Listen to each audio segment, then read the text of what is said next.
Welcome to Forum 360. I'm your host, Leah Love, where we have a global outlook from a local view.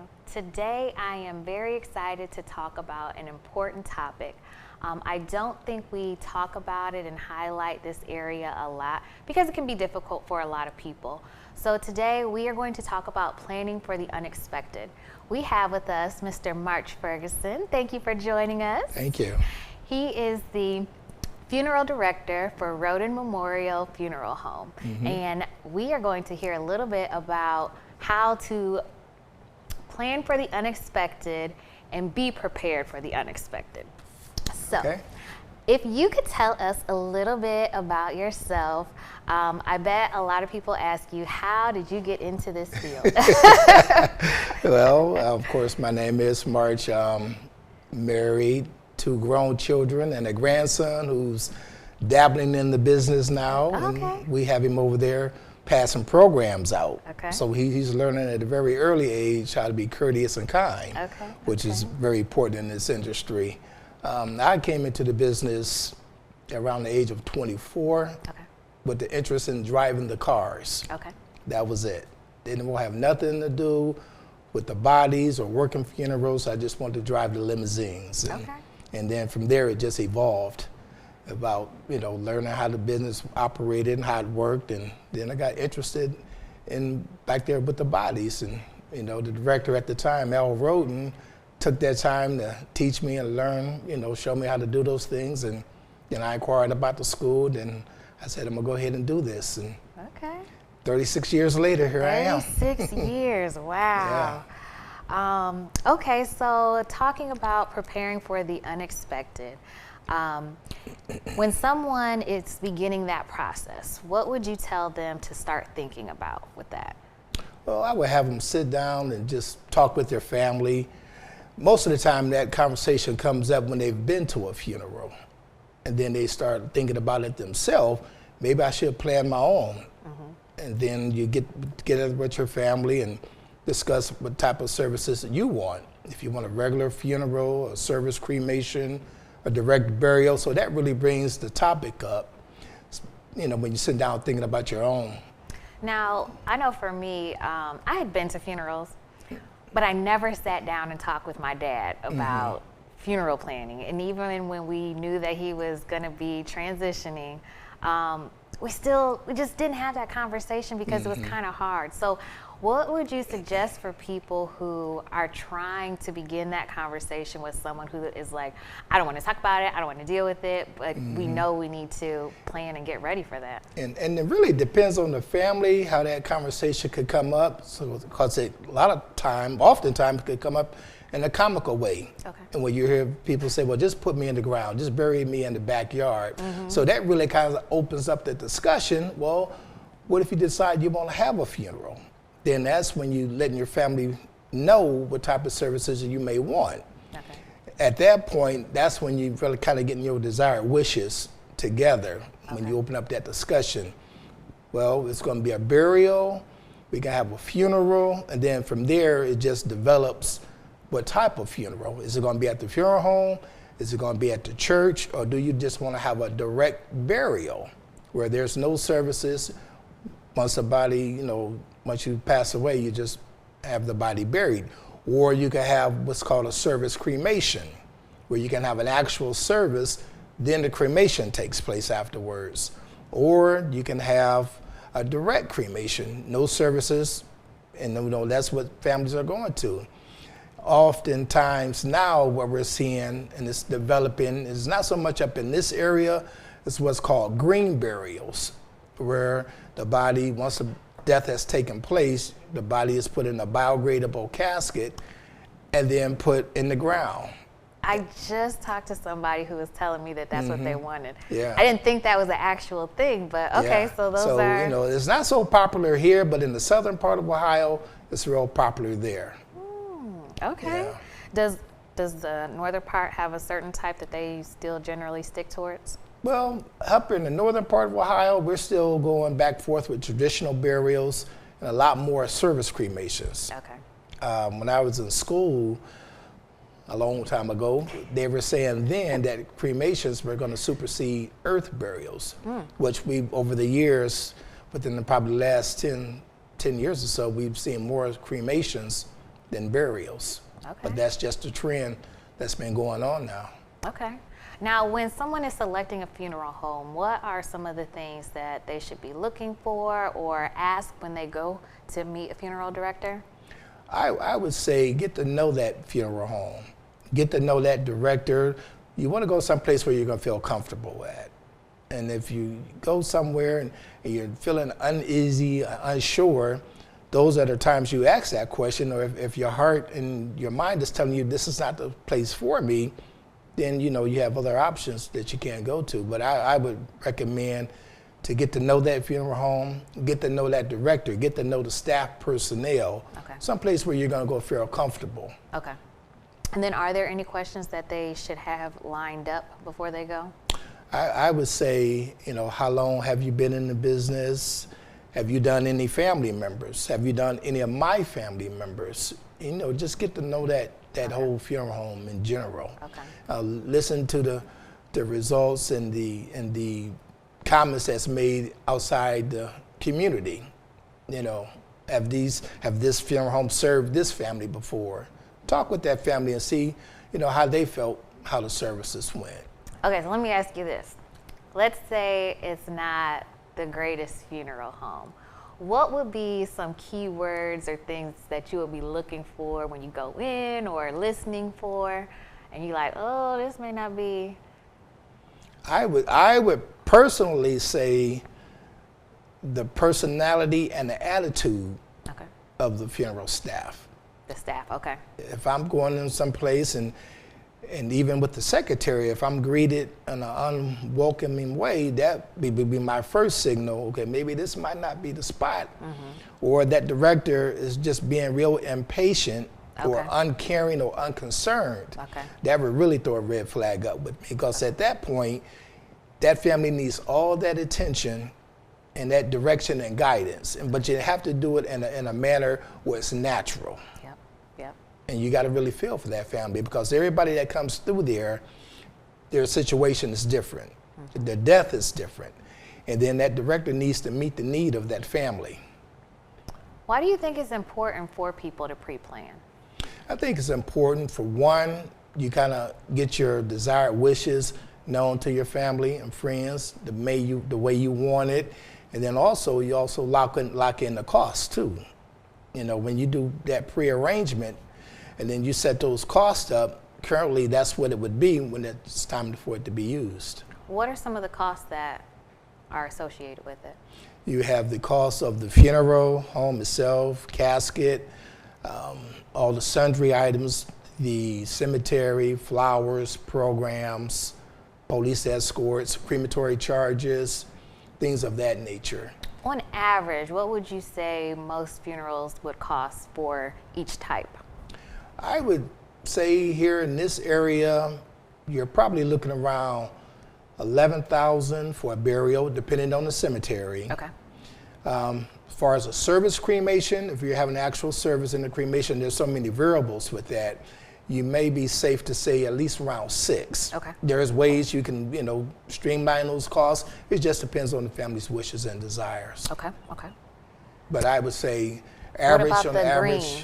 The green burials, I'm really not so familiar with those because we haven't done those yet. Okay. But that would probably be a little bit more cheaper than the regular burial here. Okay. So when it comes to payment in your prepayment plan, what are the common forms of payment that are acceptable? Well, of course, it's cash. Cash is always good. King. Credit card, debit card, money orders. Those are the forms of method of payment. And then insurance, and then when that comes into play. With insurance, if you're doing your pre-arrangement where you can actually pre-arrange your funeral, you could do what's called an assignment. What that assignment is allocated that amount of money towards your funeral from the insurance company, so it's assigned. So what you're doing, you're assigning this portion of your insurance proceeds to go for the funeral. Okay. Anything that's remaining will go back to that designated beneficiary. Okay. Okay. Is there anything that, maybe some issues that come up when dealing with issue for the families on that side that they should kind of be aware of when planning? As far as insurance purposes, I would strongly recommend do a regular check on your insurance. Okay. To make sure everything is on point with it, make sure there's not lapse, there's no loans taken out against it, because that's the worst thing you could do. You come in to make arrangements, and then there's nothing there. And then that's what I feel so bad about with families, or they're misled, thinking you just took that policy out, and then the death occurs, and there's a 2-year contestability clause. What's that? So that means the insurance company is going to contest that policy for the first 2 years. Meaning when you make that application with that insurance, they'll go back, they'll pull the application, they'll pull medical records, and then to make sure that document wasn't falsified. So that's a way for the insurance companies to protect themselves. So in reality, if you are going to be using insurance, you should plan to not receive any of that money. Correct. Immediately. And then depending on the insurance company, you may get back what you paid into it. It's just dependent on that type of insurance. Okay. But if it's a regular policy, life policy, they're definitely going to contest it for the first 2 years unless it's a homicide case or unexplainable death. Okay.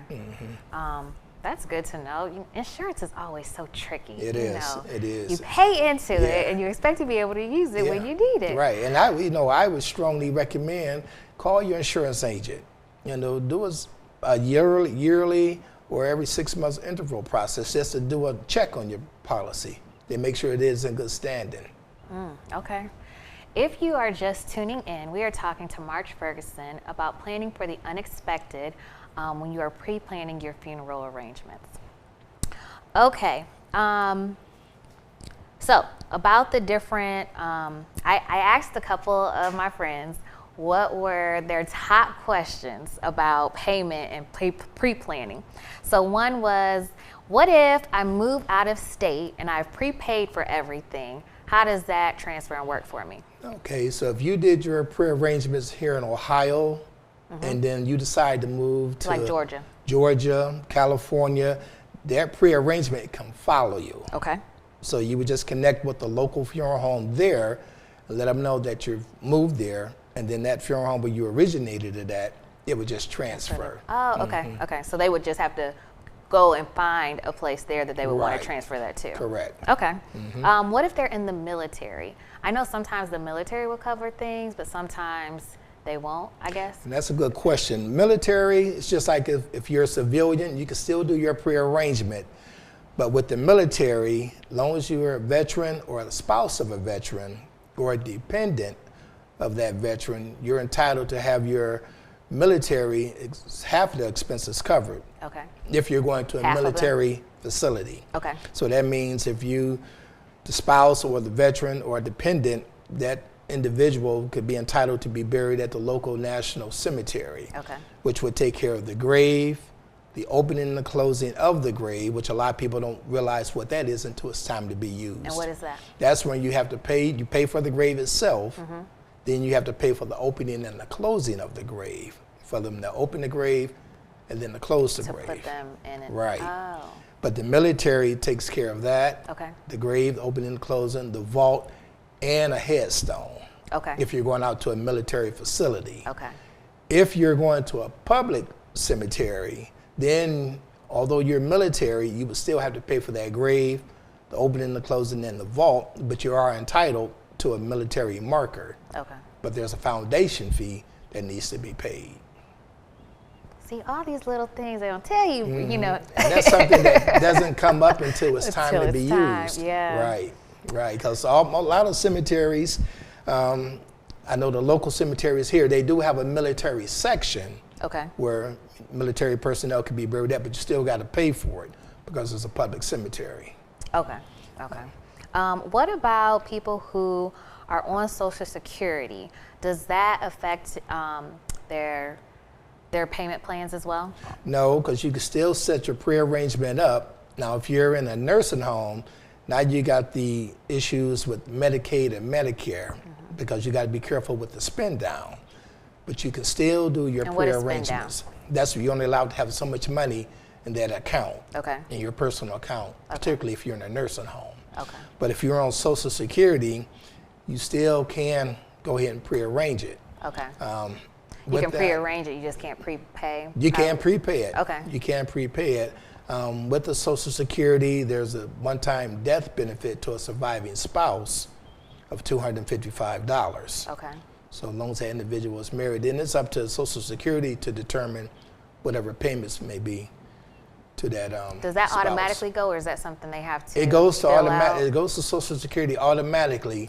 But that person who's handling the arrangements still has to make contact with Social Security to let them know that the death has occurred. But the way it's set up now, it automatically goes into Social Security. If people have their plans and their wishes are all in their will, are they fully covered at that point? Now that's two total separate entities. The will is what you're going to leave behind for your loved ones. You know, assets, cars, houses, big money accounts, things of that nature. The prearrangement is what's set up for your funeral.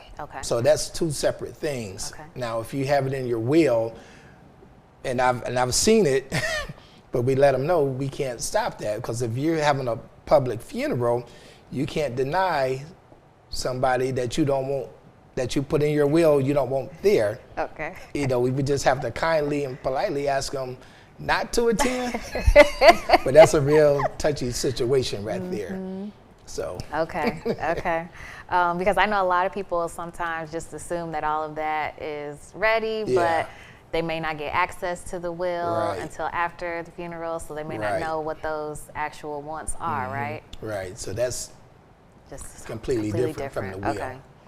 So they need to make sure that their loved one knows what is in their will. And then that goes back to the pre-arrangement and then the pre-planning, because you can actually sit down and decide how you want your funeral to go.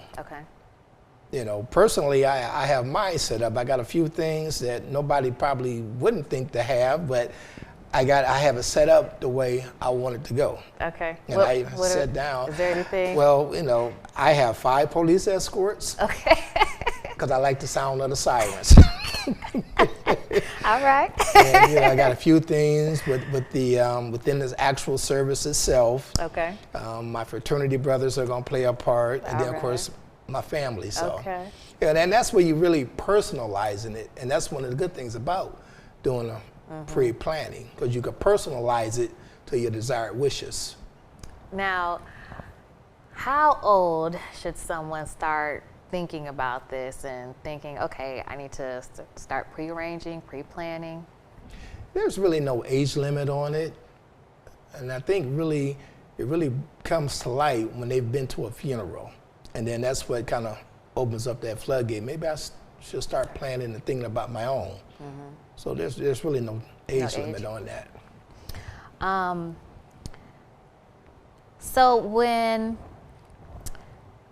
This was another big question. If the funeral home closes, what happens to their policy if they've prepaid? Those policies, or if you do it with a burial trust, they're insured. So if that funeral home were to close, that money is secured. So does the funeral home have the trust, or do you have to get the trust? No, there's pre-need companies that we deal with, and there's a lot of them out there, but anyone you choose, that money is federally secured. So even if the funeral home were to go out of business, you would just contact where that money is being held at, and then it'd be returned or transferred to another funeral home. So maybe that's another good question to make sure that they ask the funeral home director. So what if somebody has planned everything out and they get it all finalized, but they're like, oh, you know what? I've changed my mind. Can they continue to make changes, or is there certain? You can. Now that would probably go back from funeral home to funeral home, because everybody's different. I know with my funeral home, I have one individual every 6 months. They want to come and they want to add somebody on, and then they got mad, they want to take somebody off, or they just want to come in and change something. And they have every right to do that. So you can come in and change, add to it, delete to it. It was a little bit of work, but we have to do it to accommodate that family. Are there any additional costs usually with that? Or we don't charge nothing for that. I can't speak for other funeral homes, but we don't charge for that. Actually, it's kind of fun in a sense, because for the ones who come in to do that, it's like, okay, you're here again. Who are you mad at now?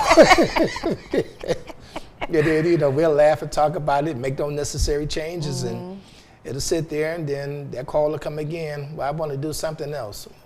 Okay, let's set up a time. Well, you don't even now have to set up a time, because I already know, because it's a personal funeral home for us.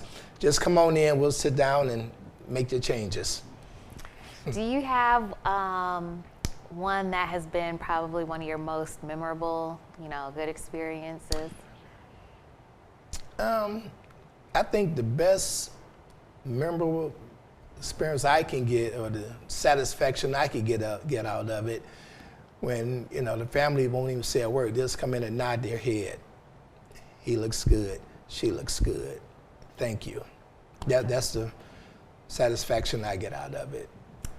And, then I've done several family members, so of course those are more personable for me too as well. Now, if someone was interested in getting into this industry, just totally unaware of everything that goes into it, what would you tell them to truly prepare them for being in this industry? I would say come into the funeral home, speak with the director, and let them know, that you are interested. If that director has the time, he would take the time to show him or her the ins and outs of it, and then read up on it. Come around the funeral home, and then the more you come around and learn it, you'll feel more comfortable if that's what you really want to do. Because everybody comes into the business for different reasons, but you have to have a heart and a compassion for it. And then if you don't, it's going to expose itself right away. How did you learn how to compartmentalize, I guess, for lack of a better word, the empathy with dealing with like a lot of grief? You have a lot of emotions that you get to encounter. So how did you really learn how to process and handle all of that? And that's something that I still deal with on a daily basis. And that could go from family to family, because some families you develop relationships with, or if it's family members. And I know for me personally, I try to do the best job that I possibly can, but when you just put your all into it, I say, I got it done. Lord, thank you. And that's how I go about it. Yeah, but I have my moments where I've sat on the funerals and I've shedded tears, but I felt that emotion. So that's where I say, when you come into this business, if you come into it, you got to have a heart for it, because it's not for everybody. So what other reminders would you give to the family in planning and preparation for? Keep an open mind, keep it open and discuss it. So whenever that time may comes and, you feel comfortable about it, and most of the time your loved ones know what your wishes and desires are. One thing that got me with my dad's funeral, and I don't know why this is the thing that got me. I was like, I don't know what his favorite color is. And we were trying to get everybody to wear this color, and I was just like, I don't know what it is. I don't know my dad. But it's those little things that you don't think about. Right. And again, with the conversations that you don't have, and trying to prepare not only yourself, but your loved one too. Right. Because it goes both ways. But, luckily, I guess we had a little bit more time, but for the other people who don't have time when someone is unexpectedly taken, I just really wanted to make sure we were having a good conversation of how to bring it up to people, how to be open with it, receptive, and make sure they were fully knowledgeable about understanding how to pre-plan and pre-arrange their funeral. Right. And that could go as far as the clothing, what clothing that individual is going to have, the color of the casket, even programs, flowers. The casket almost got me.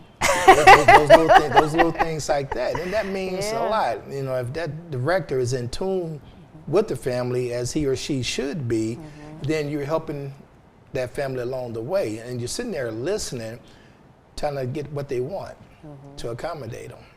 Because really, it's a final show, and you got one chance to make it right. Yeah. So, you know, I have the mentality, if we're going to do it, let's do it right the first time. And, you know, when you put your all in your heart into it, you know, you're keeping that communication open with the family, which is most important. Because sometimes things will go off to the side, which oftentimes they do, but you correct it, you address it, and then you keep moving forward. But the ultimate goal, long as that family is happy and satisfied, and they're okay and comfortable with everything. And that's when you keep those lines of communication open with them. Well, thank you so much for your time today. Thank you. You're very knowledgeable and a wealth of information, and I hope you all gain some valuable information. Thank you for tuning in. I'm your host, Leah Love. This is Forum 360, where we have a global outlook from a local view. Thank you.